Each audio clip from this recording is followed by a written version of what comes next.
விஜய் நான் punch dialogue பேசுறாரு, விஜய் நான் 10 நிமிஷம் தான் பேசுறாரு, 9 நிமிஷம் தான் பேசுறாரு. நான் எத்தனை நிமிஷம் பேசினா உங்களுக்கு என்ன சார்? நான் எப்படி பேசினா உங்களுக்கு என்ன சார்? உள்ள விஷயம் என்னன்னு பாருங்க சார். ஒவ்வொரு மாவட்டத்துக்கும் போய் மக்கள் ஃபேஸ் பண்ற பிரச்சனைகளை எடுத்து பேசிட்டு இருக்கிற, பின்ன அது அரசியல் இல்லாம வேற எதுதான் அரசியல்? விஜய் என்ன அரசியல பேச மாட்டேன்றாரு, விஜய் என்ன சினிமா டைலாக் மாதிரி பேசுறாரு, விஜய் நான் பஞ்ச் டைலாக் பேசுறாரு, விஜய் நான் 10 நிமிஷம் தான் பேசுறாரு, 9 நிமிஷம் தான் பேசுறாரு. நான் எத்தனை நிமிஷம் பேசினா உங்களுக்கு என்ன சார்?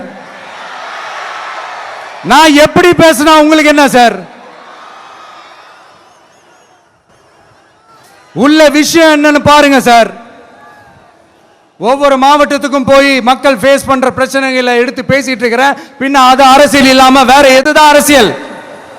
உங்களை மாதிரி தனிப்பட்ட முறையில தரக்குறைவா அசிங்கமா பேசுறதுதான் அரசியல்னா அந்த அரசியல் நமக்கு வராது. வராதுன்னா நல்லாவே வரும். உங்களை விட எனக்கு அது நல்லாவே வரும். வேணான்னு விட்டு வச்சிருக்கிறோம். அப்புறம் உங்களுக்கு நமக்கு என்ன வித்தியாசம்? காஞ்சிபுரத்தில் நாம பேசும்போது இந்த மாதிரி உங்களால் அமைக்கப்பட போற ஆட்சியில நம்ம ஆட்சிக்கு வந்த உடனே என்னெல்லாம் செய்ய போறோம்ன்றது சிலது சொன்னோம். அதையெல்லாம் தப்பா புரிஞ்சுக்கிட்டு இப்போ சொல்றேன், விளக்கமா சொல்றேன். நான் சலுகைகளுக்கு எதிரானவன் கிடையாது. மக்களுக்கான சலுகைகளை இலவசம்னு சொல்லி அசிங்கப்படுத்துறதுல எனக்கு உடன்பாடு கிடையாது. மக்கள் காசுல மக்களுக்கு செய்யறதை எப்படி இலவசம்னு சொல்லுவீங்க? அப்படியே செஞ்சிட்டாலும் ஓசில போறேன்னு சொல்லி அசிங்கப்படுத்துறீங்க. என்ன கேட்கறதுக்கு ஆள் இல்லைன்னு நினைச்சீங்களா? மக்களுக்கு ஒண்ணுன்னா இந்த விஜய் வந்து நிப்பா, இந்த விஜய் வந்து கேள்வி கேட்பா.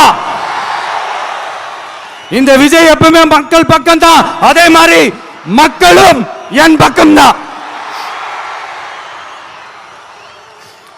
என் மக்கள் மானத்தோட மரியாதையோட கௌரவத்தோட வாழணும்.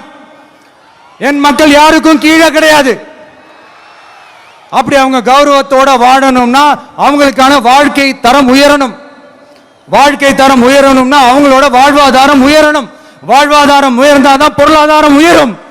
பொருளாதாரம் உயர்ந்தாதான் வசதி வாய்ப்புகள் உயரும்.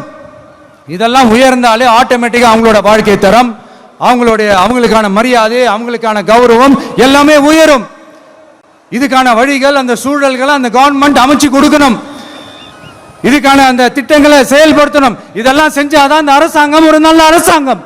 இதைத்தான் சொன்னோம்.